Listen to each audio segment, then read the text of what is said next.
Grizzly Adams here. Wow. I mean, that light is bright.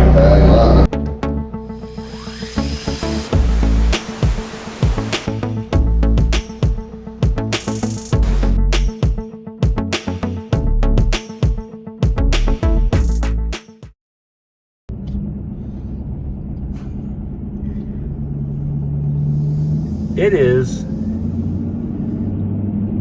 a strange month so far. It's the middle of May, and we are in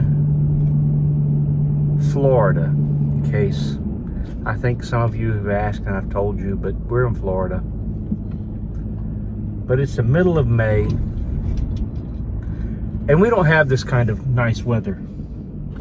It's either raining, which, you know some of the previous videos where I talked about how it's raining a lot, or it's really hot. It is 63 degrees right now, and it's promising to be a beautiful day. Now, the sad part about that is we are going to be on the inside working. So, be that as it may, we've still got work to do. We'll get it done.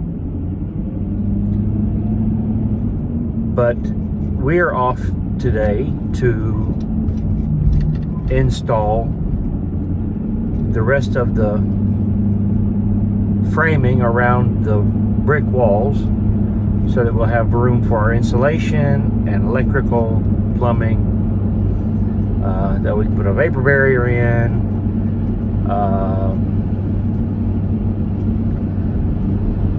and otherwise just get ready to finish up framing. Yeah, finish up. Because it's getting ready to start coming together really quickly now, I believe. So stay tuned, and we'll be getting started shortly.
All right, with that, we're going to call it a wrap. We've got all this framing done in here.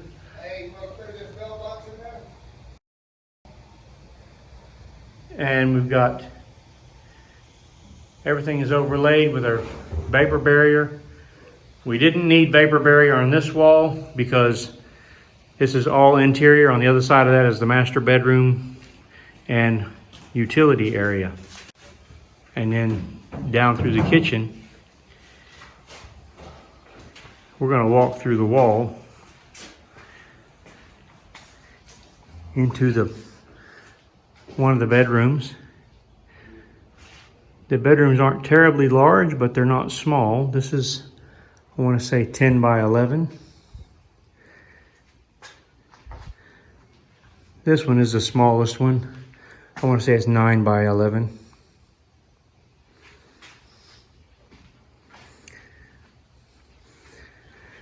We started getting our electric boxes ready to go. We'll probably be starting on our rough electric pretty shortly. But you'll notice that we got some blocking up there. We still got to come back and do some blocking. Not on that end, but let's get back here. I'll show you.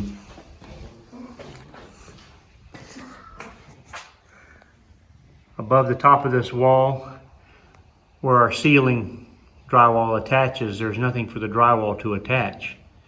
So we'll have to come back and run a piece of wood on top of that wall to give us something to attach our drywall to.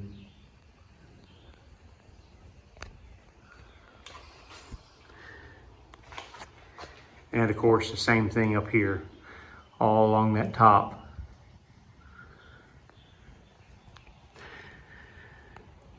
Somebody asked in one of the comments, somebody asked in the comment section, why did I put the house wrap with the words on the inside, and did that make any difference? And the answer is no, it doesn't make a difference. This is not really it's not like a vapor barrier like you would think of, like plastic. And it's not what some people think, that the writing goes on the outside and it's supposed to keep moisture and stuff out. This, for a vapor barrier to be effective, or for a house wrap to be effective, which essentially we're using this as a house wrap. Some people might think of it as a vapor barrier, but what this does is there's a thing called perms, or permeability, of the siding or the wrap. And what that allows is, based on the rating, I want to say that somewhere around 11 to 15 is, I think, what most people consider to be ideal. What happens is any moisture that gets trapped or that finds its way into the wall cavity will evaporate, and it will permeate out of the wall cavity, the same as any moisture that gets in between. So what ends up happening is you end up getting a balance, and then the moisture will be able to evaporate and escape. So when you draw down the humidity in the house with, say, your air conditioning, the humidity will wick its way out of the walls and it'll dry out. So you don't have that issue with moisture sitting in the walls and causing mold issues or rot. So it wicks both ways. So it is impenetrable for the most part to straight up water, because the molecules are a little bit bigger than the water vapor. But the water vapor will penetrate without an issue. So that's why it doesn't matter if the writing is on the inside or the outside. It's just doesn't matter if it's upside down or whatever. It does its job because it's bi-directional. So just thought I'd let everybody know that no, it's not crazy. We don't you don't have to put it the opposite direction. And there's really no reason we did it this way. It just happened we unrolled it off the roll and that's the way it worked. So if you have any more questions or comments or thoughts about how or why we do something the way we do it, or if you just want to know, feel free to ask, and I'll be more than happy to try and answer any questions that you have. I know I don't spend a lot of time kind of explaining what we do, because I think for the most part, most of it's relatively, oh man, my hair is relatively self-explanatory. And I try to explain sort of what we're doing. And the thing about it is, you can watch these videos and you may see what's happening. And I could even explain to you, the vast majority of people aren't going to be able to just go and do it, because some of it really takes practice. And I didn't learn overnight. I've been doing this kind of thing for, well, since I was probably 15. And yeah, since about 15. So I've had some very experienced people teaching me along the way, so that's key. If you can find somebody that is knowledgeable, or you're not afraid to try something and make a mistake and then have to fix it or figure out how to fix it, then you'll do okay. With that being said, this is going to be the end of this video. Hit that like button and subscribe button, and we'll see you next time.